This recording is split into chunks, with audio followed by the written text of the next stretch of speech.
બધાને જય શ્રી કૃષ્ણ, રાધે રાધે.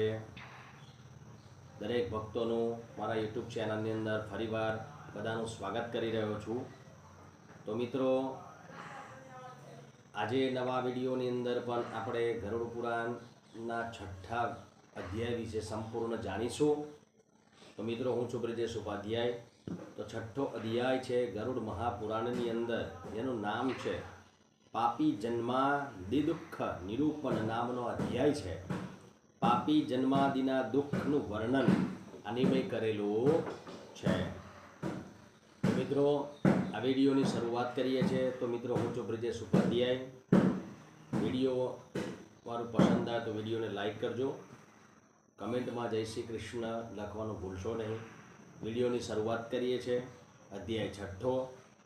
ભગવાનને નમસ્કાર કરીએ છીએ. વાણી ગુણાનુકથને શ્રવણો કથાયામ હસ્તો ચ કર્મસુ મનસ્તવ પાદયો નર સ્મૃત્યા શિરસ્તવ નિવાસ જગત પ્રમાણે દૃષ્ટિ શતામ ભવતુ દર્શન એવ નિત્યમ. ગરુડ ઉવાચ. ગરુડજી ભગવાનને પ્રશ્ન કરે છે, હે કેશવ, આપે કહ્યું કે કર્માધીનતાથી જીવ નરક ભોગવ્યા બાદ ફરીથી માતાના ઉદરમાં પ્રવેશે છે, ત્યાં દુઃખ ભોગવે છે. તો ત્યાં કઈ જાતનું માતાના ગર્ભમાં દુઃખ છે? તો હે પ્રભુ, તે સર્વ મને જણાવો. તો માતાના દેહમાં થતો ક્રમિક એ બાળકનો વિકાસ અને ગર્ભમાં ભોગવાતી યાતનાઓ વિશે આપણે આજે જાણીશું. તો શ્રી ભગવાન ઉવાચ. ભગવાન વિષ્ણુજી એટલે શ્રીમન નારાયણ શ્રી કૃષ્ણ ભગવાન કહે છે, હે ગરુડજી, માતાના ઉદરમાં દેહનો થતો ક્રમિક વિકાસ, જીવે સહેવા પડતા દુઃખો મિશ્ર થઈને જે રીતે જીવનો દેહ એટલે કે શરીર ઉત્પન્ન થાય છે, તે સઘળું હું તમને કહું છું, તે તમે સાંભળો. કે રજો દર્શન થાય ત્યારે ઇન્દ્રની બ્રહ્મહત્યાના પાપથી પહેલાં 3 દિવસે પાપીઓનો દેહ ઉત્પન્ન થાય છે. પ્રથમે હની ચાંડાલી, દ્વિતીયે બ્રહ્મઘાતિની, તૃતીયે રજકી હેત્યા નરકાગત માતરઃ. ક્રમણા દેવ નેત્રેણ જંતુર્દેહો પપત્તયે સ્ત્રિયઃ પ્રવિષ્ઠ ઉદરે ઉષોરેતઃ કથાશ્રયઃ. ઇન્દ્રે બ્રહ્મહત્યા કરીને એ હત્યાના પાપને પહેલી વહેંચી નાખી છે. તો વહેંચી નાખી ત્યાં ત્યાગી દીધું છે. તે વહેંચણી આ પ્રમાણે થયેલ છે કે રજો દર્શન થાય એના પહેલા દિવસે સ્ત્રીને ચાંડાલીની જાણવાની, બીજા દિવસે એ બ્રહ્મઘાતીની જણાય છે, ત્રીજા દિવસે ધોબન જાણવી. અને ચાંડાલીની અને બ્રહ્મઘાતીને સ્પર્શનો દોષ લાગે છે, એમને ક્યારેય પણ અડકાય નહીં. જ્યારે રજસ્વલા ધર્મની અંદર સ્ત્રી આવે ત્યારે આ 3 દિવસની અંદર એમને ક્યારેય પણ સ્પર્શ કરી શકાય નહીં. એમનું બનેલું અન્ન પણ આપણાથી ભોજન કરી શકાય નહીં. તેમ છતાં નરકમાંથી આવીને આ લોકમાં જન્માનારા પાતકીઓ એટલે પાપીજનો આ 3 દિવસમાં માના ઉદરમાં ગર્ભરૂપે સ્થાપિત થાય છે. ઈશ્વરની ઈચ્છાથી પોતાના કર્મોને આધીન દેહ સર્જન માટે પુરુષના એ શક્તિ એટલે કે વીર્ય બિંદુના આધારે જીવ સ્ત્રીના ઉદરમાં પ્રવેશ કરે છે. એક રાત્રિ બાદ સ્ત્રીનું અને પુરુષનું એ શક્તિ સંમેલન, વીર્ય સંમેલન પરસ્પર મિશ્ર થાય છે. તો 5 રાત્રિ બાદ તેનો આકાર એક વર્તુળ રૂપે થઈ જાય છે. 10 રાત્રિ બાદ તેનું ફળ કઠ્ઠન થઈ જાય છે અને બોર જેવડું થાય છે. ત્યાર પછી એ દેહ જેવા ઘાટે લંબાકાર અર્થાત ઈંડા જેવો આકાર ધારણ કરે છે. 1 મહિનો થાય ત્યારે એ ગર્ભનું સર્વપ્રથમ જે આકાર થાય છે તો એ છે આકાર માથાનો. આ મસ્તકનો આકાર પહેલો તૈયાર થાય છે. 2 માસ પછી તેની અંદર હાથ પગ આદિ અવયવો પ્રાપ્ત થાય છે. 3 મહિને એ ગર્ભને નખ, વાળ, હાડકાં, ચામડી તથા લિંગ, નાક, કાન વગેરે અવયવો બધા પ્રાપ્ત થતા હોય છે. 4 માસ થાય ત્યારે તેમાં 7 પ્રકારની ધાતુઓનો ઉદ્ભવે છે. 5મા માસે તેને ભૂખ તરસની ઉત્પત્તિ થાય છે, એને ભૂખ અને તરસ લાગવા લાગે છે. 6ઠ્ઠા માસે તે ઓરથી વીંટાઈ જાય છે અંદર અને શ્વાસોચ્છ્વાસની ક્રિયા શરૂ કરે છે. તે સ્ત્રીની જમણી કુખે હલન ચલન શરૂ કરે છે. જમણી કુખની અંદર રહી આ જીવાત્મા હલે છે અને ફરે છે. સ્ત્રીએ ખાધેલા પીધેલા પદાર્થો વડે તેની સમસ્ત ધાતુઓને પુષ્ટિ મળે છે અને તાકાત મળે છે. તે ગર્ભ સ્ત્રીઓના ઉદરમાં જ્યાં વિષ્ટા અને મૂત્ર હોય તેવા નિંદિત સ્થાન એટલે એ ભાગની અંદર તેને રહેવું પડે છે. મલમૂત્રના ખાડામાં તેને પડી રહેવું પડે છે. ત્યાં વાસ મારનારા અને સૂક્ષ્મ કૃમિઓ એટલે નાના નાના કીડાઓ ભૂખથી પીડાઈને એ કોમલ ગર્ભને બચકા ભરે છે એટલે કે કરડે છે. તેથી ગર્ભને અત્યંત દુઃખ થાય છે અને તે મૂર્છિત પણ થઈ જાય છે. ગર્ભવતી સ્ત્રી એ ખાધેલા પદાર્થો જેમ કે કડવા, ઊના એટલે કે ગરમ, તીખા, ખારા, ખાટા આદિ જે પદાર્થો ખાધા હોય તેનો રસ એ ગર્ભના કોમલ શરીરને સ્પર્શે છે ત્યારે તેને અત્યંત વેદનાઓ થાય છે અને જરાયથી કસાયેલ આંતરડા દ્વારા આવૃત થાય છે. એ પ્રમાણે ગર્ભાશયમાં આંતરડા વડે ઓરથી વીંટાળાયેલો હોવા છતાં તેનું માથું નીચે અને નમાવેલા બરડે ગર્ભવતી સ્ત્રીની જમણી કુખમાં એ રહેવા છતાં જેમ એક પક્ષી પિંજરામાં પરાધીન હોવાથી બહાર નીકળવામાં અસમર્થ હોય તેમ તેનાથી પોતાનું અંગ આડું અવળું ફેરવી શકાતું નથી. આ રીતે જીવ ત્યાં વાસ કરે છે ત્યારે તેને દૈવ યોગે પૂર્વના 100 જન્મના કર્મનું સ્મરણ થઈ આવે છે. ત્યારે એને પૂર્વકાળના 100 કર્મોનું સ્મરણ થઈ જાય છે. ત્યારે તે નિશાસો નાખતો પડ્યો રહે છે. ત્યાં જીવને કોઈ પણ જાતનું સુખ મળતું નથી. એ લાંબા શ્વાસ પણ લઈ શકતો નથી.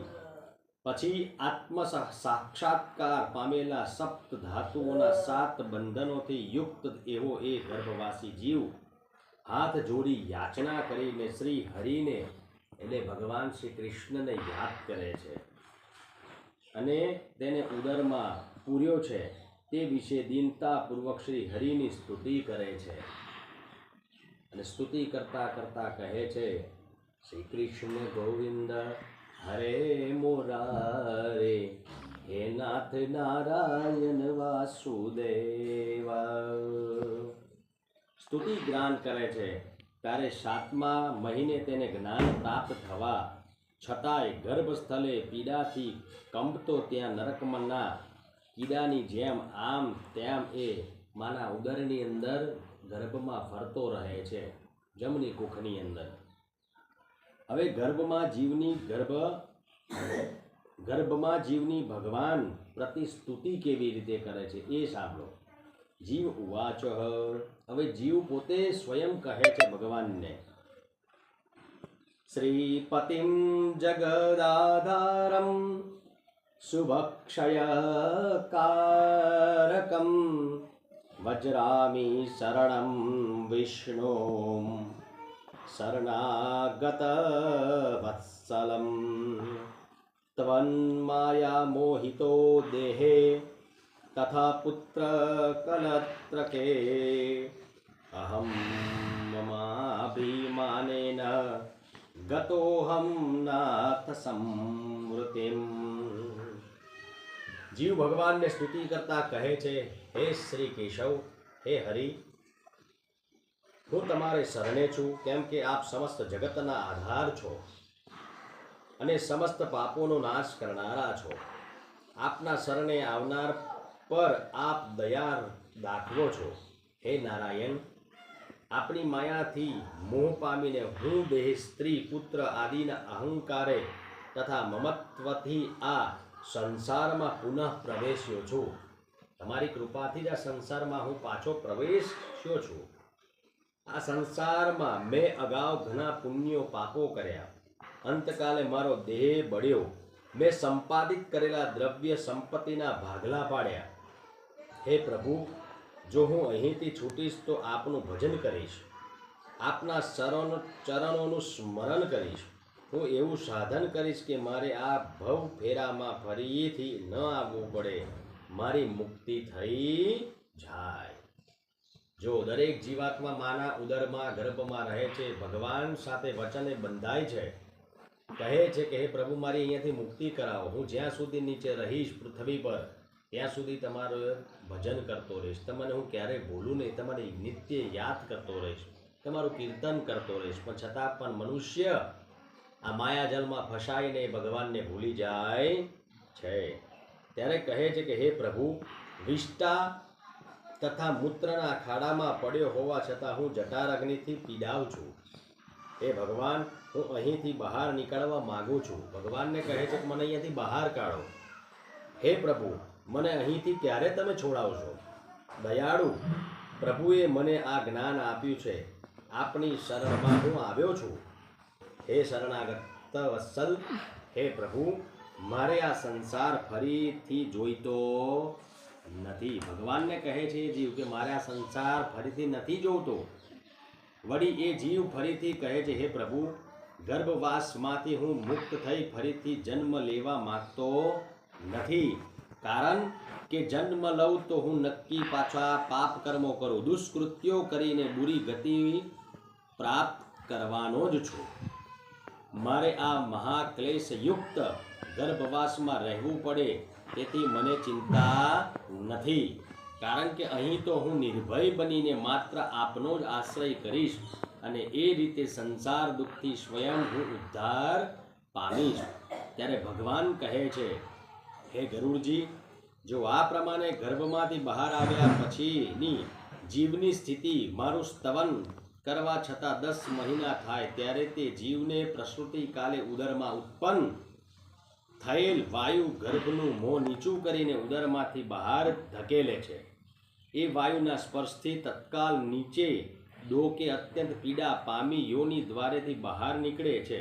ત્યારે ગર્ભમાં હતો ત્યારે ઉત્પન્ન થયેલ તેને જ્ઞાન અને વૈરાગ્ય હતું, પણ બહાર આવતા જ તે જ્ઞાન અને વૈરાગ્ય તેનો નાશ પામી જાય છે. આમ જીવ આલોકમાં જન્મીને નરક તેમજ મળમૂત્રથી પથારીમાં નરકના કીડાની જેમ રહીને ગર્ભાવસ્થામાં પ્રાપ્ત થયેલ આત્મા સાક્ષાત્કાર રૂપી જ્ઞાનનો નાશ થવાથી વિપરીત થયેલું જાણી તે રુદન કરે છે, એટલે રડે છે. તો હે ગરુડજી, ગર્ભ, સ્મશાન, વ્યાધિગ્રસ્ત તત્વ તેમજ પુરાણનું વાંચન થાય ત્યારે મનુષ્યમાં વૈરાગ્ય ઉત્પન્ન થાય છે. જો એ વૈરાગ્યમાં કાયમ રચ્યો પચો રહે તો તેને માટે માયામાં બંધનમાંથી છૂટવું અત્યંત સહેલું છે. જો ભગવાનની ભક્તિ કરતા રહે તો એને માયા ક્યારે પકડી રાખતી નથી. એ માયા ક્યારેય એનામાં વિઘ્ન ન નાખી શકે અને એ માયાથી એ અત્યંત દૂર રહે છે. ત્યારે કર્મના ફલ ભોગવ્યા પછી ગર્ભમાંથી મુક્ત થતી વખતે ભગવાનની માયાથી એ મોહ પામે છે. હવે ગર્ભમાંની મુક્તિ પછીની જીવની સ્થિતિ શું છે એ જાણો. એ માયામાં ગૂંચવાયેલ અર્થાત પરાધીનપણે કશું ન બોલ્યા વિના બાલ્યાવસ્થાના દુઃખો ભોગવે છે.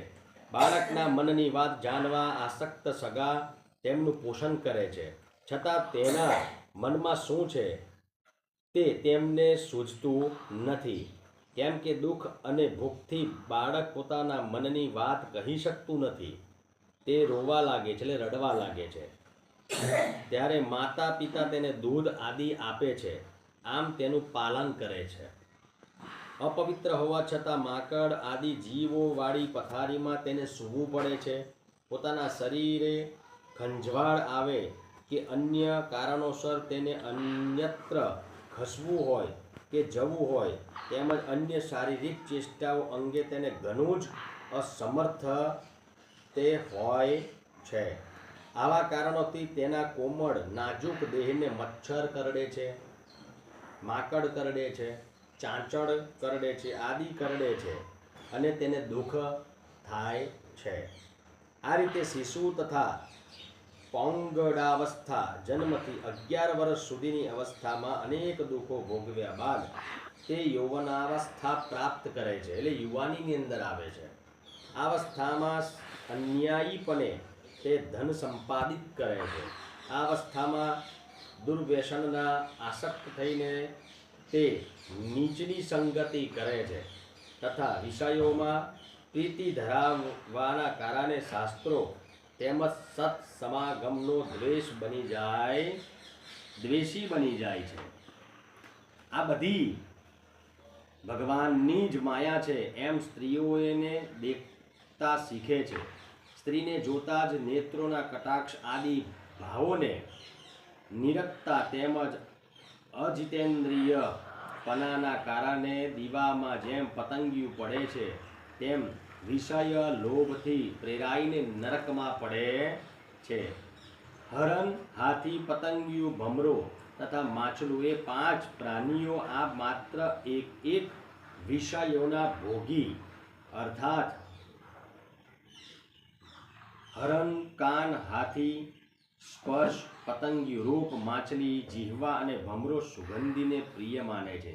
આ પ્રાણીઓ માત્ર એક વિષયની પ્રીતિના કારણે જ નાશ પામે છે. હાથીને પોતાના કાન વાલા છે તો કાનમાં મચ્છર પેસી જાય તો હાથીનું મૃત્યુ થઈ જાય. હરણને જ્યારે હરણ જંગલમાં ફરતું હોય તો એને કોઈ મધુર સંગીત વાગે તો એ સંગીતના સૂરના દ્વારાને એનો શિકાર થઈ જાય છે. પતંગિયો અગ્નિની જ્વાળા જોઈને ત્યાં આવે છે અને ત્યાં બળી જાય છે અને એનું મૃત્યુ પામે છે. માછલી પોતાની જીભને કારણે એ એક કાંટામાં ફસાઈ જાય છે અને ભમરો સુગંધની કારણે એ ખેંચાય છે એ બાજુને પોતાને મૃત્યુને પામે છે. આ પ્રમાણે આ 5 જે જીવો છે એ પોતાને એક વિષયોના કારણે એ પોતે મૃત્યુને આધીન થઈ જાય છે. વળી પોતાના નાશ માટે અન્ય કામી પુરુષ સાથે ક્લેશ કરે છે અને ક્લેશ કરે ત્યારે જે બલવાન હોય તે નિર્બલને નબળા હાથીને બળવાન હાથી મારે તેમ મારે છે. હે ગરુડજી, સર્વ જન્મોમાં અત્યંત દુર્લભ મનુષ્ય જન્મ છે. એને એ દેહ પ્રાપ્ત થયા છતાં જે મૂર્ખાઓ પોતાના મનુષ્ય તત્વને વેડફે છે તે મહાપાપી છે. હે ગરુડજી, અનંત યોનિઓમાં ભટકતા કર્માનુસાર પૃથ્વી લોકમાં મનુષ્યને જન્મ મળે છે. તેમાંય બ્રાહ્મણનો જન્મ મળવો અત્યંત દુર્લભ છે. એ જન્મ મળ્યો હોવા છતાં જે માત્ર તેનું પોષણ કરે છે અને ઇન્દ્રિયોને લાડ લડાવે છે તેના હાથમાં આવેલું અમૃત ઢોળાઈ ગયું છે એમ માનવું, અર્થાત તેને પોતાના જન્મને સાર્થક કર્યો નથી, જન્મને વેડફી નાખ્યો છે તેમ સમજવું. પછી વૃદ્ધાવસ્થામાં પણ અનેક દુઃખ વેઠી તે મૃત્યુ પામી અગાઉની જેમ નરકે જાય છે. ગરુડજી, આ પ્રમાણે અનેક વાર આ ભૂમિ પર જન્મીને નરકે જવાની કર્મ રચનામાં પાપીઓ ફસાય છે. તેને વૈરાગ્ય થતો નથી, કારણ કે મારી પાર ન પામી શકાય તેવી માયામાં તે મોહ પામે છે. તો હે ગરુડ, જેની પાછળ ઉત્તર ક્રિયાઓ કે કર્મો ન થયા હોય તેની નરકમાં કઈ ગતિ થાય છે તે મેં તમને સંભળાવ્યા. હવે તમે શું જાણવા માગો છો? તો ઇતિ શ્રી ગરુડ પુરાણે સારોદ્ધારે પાપી જન્માદિ દુઃખ નિરૂપણો નામ ષષ્ઠો અધ્યાયઃ. ઓમ તત્સત. કૃષ્ણાર્પણમસ્તુ. કૃષ્ણ કનૈયા લાલ કી જય.